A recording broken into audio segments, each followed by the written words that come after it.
9:27 de la mañana estamos ya de vuelta con nuestro invitado. Él es el doctor Jorge Dávila, abogado tributarista del estudio Olaechea. Bienvenido nuevamente, doctor. Hablábamos en la pausa de lo importante que es, obviamente, ampliar nuestra base tributaria en el marco de ampliar la formalización. ¿Cuál es el nivel de informalidad en las empresas que tenemos actualmente?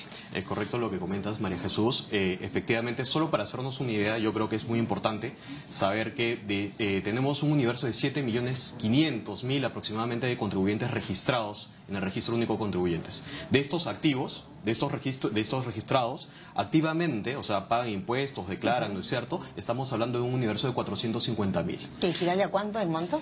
Esos 450.000, en realidad de esos 450.000, solo 54 contribuyentes significan el 40% de la recaudación nacional.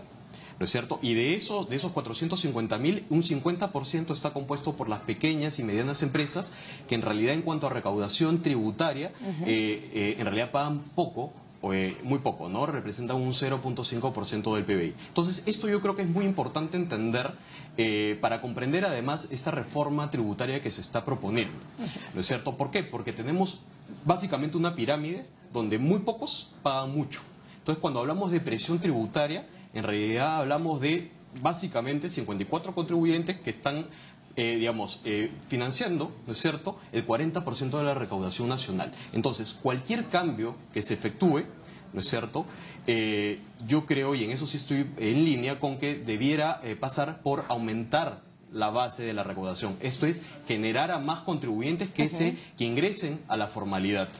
Claro que sí. Está clarísimo que ese es el espíritu de las leyes que vamos a ver próximamente y en el marco de la reforma tributaria. Sin embargo, hay quienes señalan pues que efectivamente debiera equipararse el tema de los impuestos a la riqueza de las personas, ¿no? Que los que tienen más debieran tributar más. ¿Qué opinas? Es correcto, es correcto. O sea, un sistema tributario justo es un sistema tributario en el cual los que tienen más pagan más y los que tienen menos pagan menos, ¿no?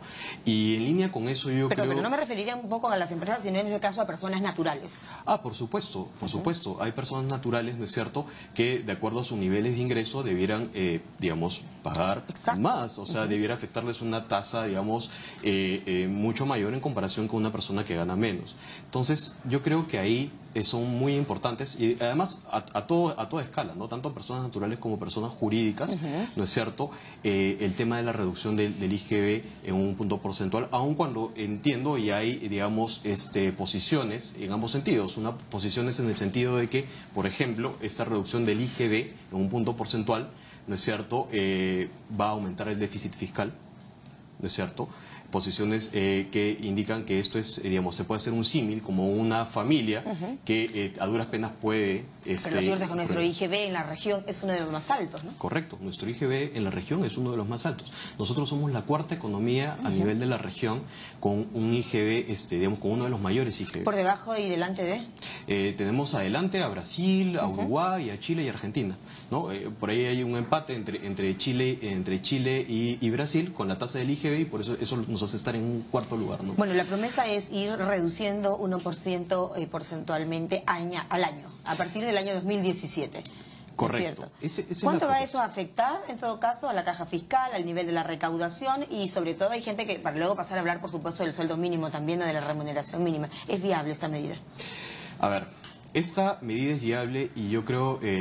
atendiendo a las declaraciones del ministro de Economía, esta propuesta es viable dentro de un paquete de reformas tributarias que ya vamos a abordar, ¿no es cierto?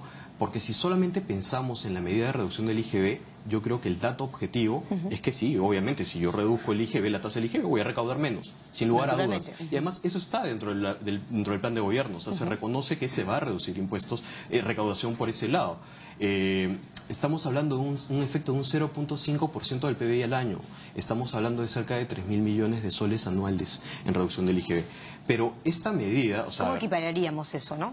De alguna manera hay que buscar el equilibrio, a eso me refiero. Justamente, ¿el equilibrio dónde se logra? El equilibrio se logra entendiendo que hay que insertar a más personas dentro de esta base. Hay muchas empresas que están dentro de la informalidad que no pagan impuestos. Entonces yo entiendo que esta medida es una medida integral, que no es, no involucra solamente la reducción del IGB, sino también involucran otras medidas que afectan tanto a personas naturales, ¿no es cierto?, como a personas jurídicas. Perfecto. Le mencionaba el tema de las empresas anteriormente y hemos visto las personas naturales. ¿Cómo debería ser en el caso de las grandes empresas, el impuesto de las universidades, por ejemplo? En fin, habría que dar una mirada también a nivel macro, ¿no? Sí, sin lugar a dudas, hay que darle una mirada a nivel macro. Mira, otro dato objetivo.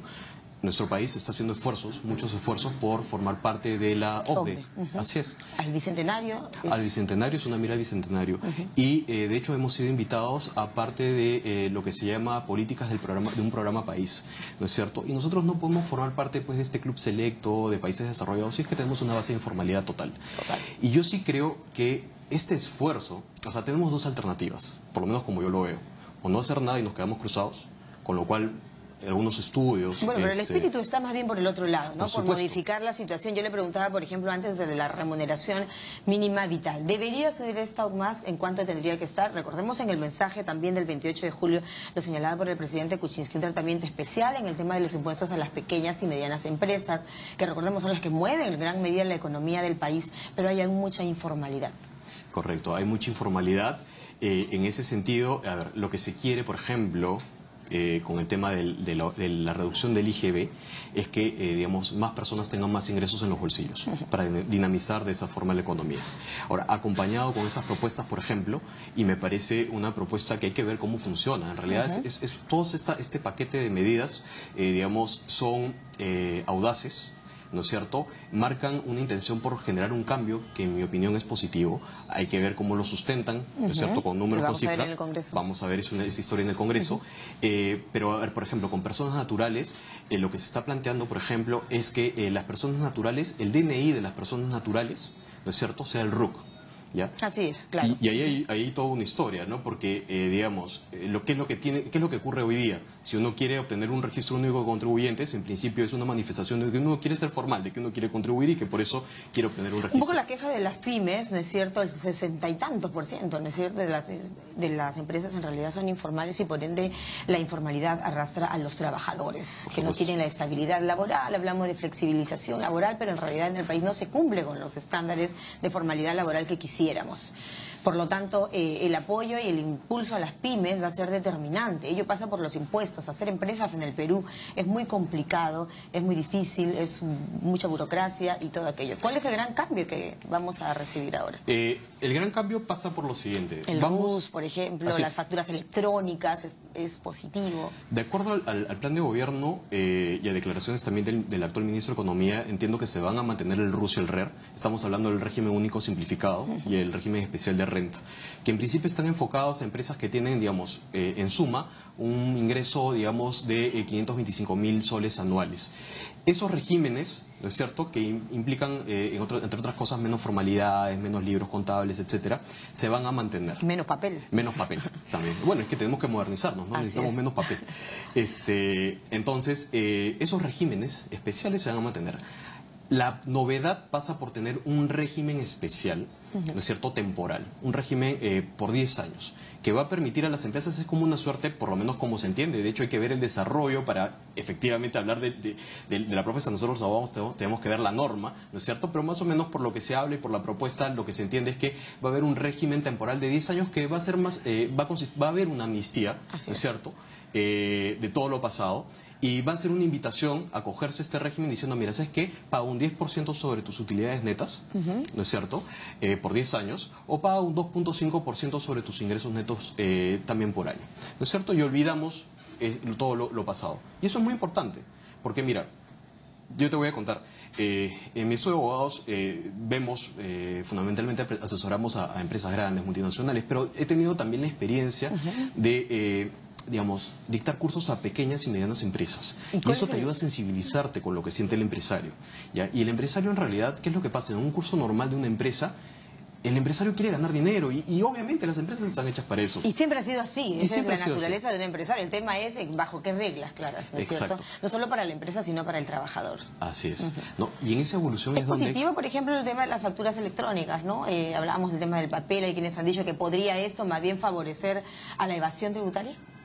Mira, a ver, lo que ocurre es que si lo ves dentro de una óptica fiscalista, es, yo creo, razonable el temor a que la recaudación baje. ¿Por qué? Porque fiscalizar a empresas pequeñas es muy complejo. Y más aún, claro, si tienes de alguna forma la comodidad y sabes, como un dato objetivo, que 54 contribuyentes, digamos, de alguna forma, por decirlo, sustentan la recaudación nacional, lo más fácil es seguir fiscalizando las que están en la cabeza de la pirámide y no las de abajo. Yo recuerdo en la campaña electoral, por ejemplo, ¿no? Ya no estamos en la campaña, por supuesto, pero hay que recordar un poco las metas y las promesas. Se señalaba tener una SUNAT que no necesariamente asuste, sino una SUNAT bastante pendiente de los procesos y todo aquello, pero no tener tampoco la SUNAT encima como el cuco de las empresas o de las personas que desearían formalizarse. ¿Cómo debería manejarse aquí esta figura, digamos? Mira, María Jesús, yo creo que le has dado un punto clave, ¿ya? Y nosotros lo vemos día a día, ¿ya? Tiene que haber un cambio de la SUNAT definitivamente, ¿ya? A empresas grandes, yo creo problemas grandes, empresas pequeñas, no digo que los problemas sean pequeños, para las empresas pequeñas, ¿no es cierto?, una multa, un cierre es significativo, ¿te das cuenta? Entonces, si tú tienes una SUNAT, ¿no es cierto?, para comenzar, tienes a medidas de modificación tributaria para que más gente se ingrese al sector formal, pero tras la puerta tienes a la SUNAT que te está esperando, digamos, de una forma poco amigable o agresiva, entonces eso genera desconfianza en el contribuyente. Entonces yo creo que la SUNAT ahí tiene un rol educativo para comenzar con este grupo de empresas, de este universo que se pretende formalizar. Claro, y la lupa tiene que estar puesta en las grandotas, que no necesariamente son las más formales muchas veces. Bueno, el tiempo nos empieza ya a ganar. Un mensaje final y qué esperar en todo caso de estas medidas. Quizá lo más revolucionario, le mencionaba, es el tema de la remuneración mínima vital también. ¿Debería subir? ¿También tendría que ir algún aumento porcentual gradual? Debiera subir. De hecho, yo creo que eso va a elevar también el consumo. El consumo interno. El consumo interno. Y digamos, de forma general, lo que yo considero, bueno, hay que esperar en detalle, digamos, en qué van a consistir estas propuestas. Yo creo que como idea es positivo.